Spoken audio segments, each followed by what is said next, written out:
I did was, before I built it, I put hinges on it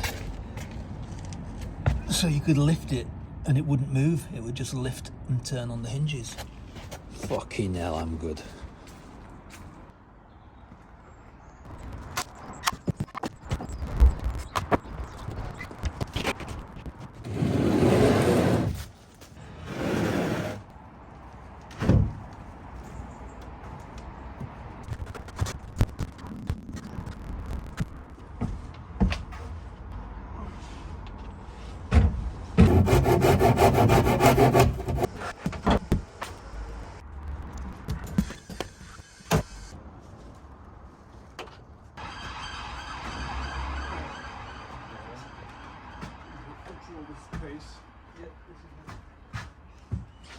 Yeah, that's good.